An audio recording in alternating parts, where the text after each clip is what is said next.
Hello friends, আসসালামু আলাইকুম। আজকের রেসিপিতে স্বাগতম জানাচ্ছি। আজকে ঝটপট নতুন রাঁধুনিদের জন্য একটি তরকারি রেসিপি নিয়ে চলে আসলাম। এভাবে রান্না করলে সবাই চেটেপুটে খেয়ে নেবে। এই তো প্রথমে চুলায় একটি প্যান বসিয়ে এখানে মাছ ভাজা করেছিলাম। সেই মাছ ভাজার তেলটা দিয়ে দিয়েছি প্রায় 3 থেকে 4 টেবিল চামচের মতো।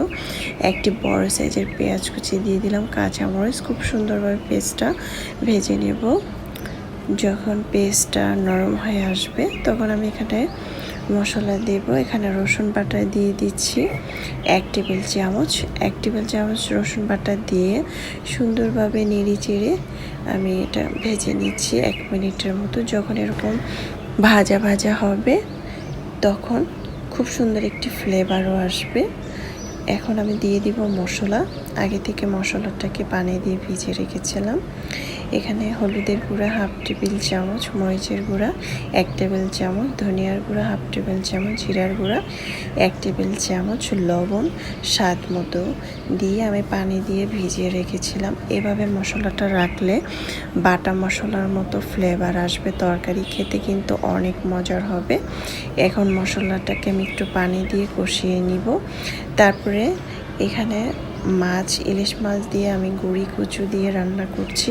এটা আগে থেকে একটু ভাপ দিয়ে নিচ্ছি। ভাপ দিয়ে নিলে খুব সুন্দর হয় আর খুব ভালোভাবে সিদ্ধ হয়। তারপর দেখতে পাচ্ছেন মশলাটা খুব সুন্দর কষিয়েছে সুন্দরভাবে। এখন আমি ওটা গরম পানিটাকে জ্বালানি ছেঁকে এখন আমি গুঁড়ো কচুটা দিয়ে দিচ্ছি। সাথে ছিল আলু, কিছুটা, আলুটা না চাইলে না দিতে পারেন। এখন আমি প্রায় 2 থেকে 3 মিনিটের মতো নেড়ে চেড়ে কষিয়ে নেব খুব সুন্দরভাবে। যখন এটা পোড়া পোড়া হবে তখন আমি এখানে দিয়ে দিব পানি।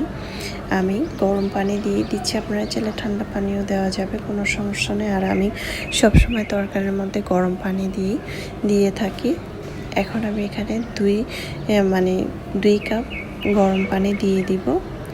গরম পানিটা যেহেতু আমি এটা ভালোভাবে কষিয়ে নিয়েছি, পানি বেশি প্রয়োজন না। আর যদি বেশি ঝোল রাখতে চান সেক্ষেত্রে এখানে পানি দিতে পারেন আরও আধা কাপের মতো।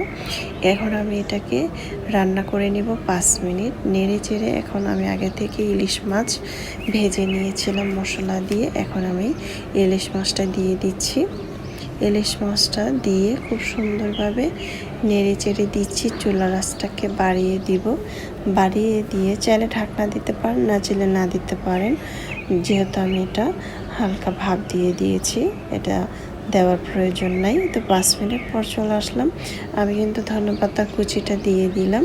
দিয়ে এখন এরপর যে চুলার আঁচটা বন্ধ করে দিব। আমি এতটুকুই ঝোল রাখবো। অনেক সময় আলু, গুঁড়ি কচু তরকারি সবসময় দেখবেন পানিটাকে ঝোলটা যখন মাখা মাখা হয় তখন চুলাটা আঁচটা বন্ধ করে দিলে ঝোলটা শুকিয়ে নেয়। দেখতে পাচ্ছেন মাশাআল্লাহ, দেখতে খুব সুন্দর হয়েছে। খেতে তো আলহামদুলিল্লাহ। গরম গরম ভাত দিয়ে দুপুরবেলা এই ধরনের তরকারিগুলো দিয়ে কিন্তু ভাত খেতে ভীষণ ভালো লাগে। আর আমি একদম ঝোলটা শুকিয়ে নিয়েছি, মাখা মাখা রেখেছি। ঝোল বেশি হলেও আমার কাছে ভালো লাগে না, আর ঝোল বেশি হলেও ভালো লাগে অনেক সময়। চাইলে এভাবে ট্রাই করতে পারেন, খেতে অনেক মজা হয়েছিল। আর যারা নতুন রাঁধুনি তাদের তো অবশ্যই কাজে আসবে। আল্লাহ হাফেজ, এনজয়।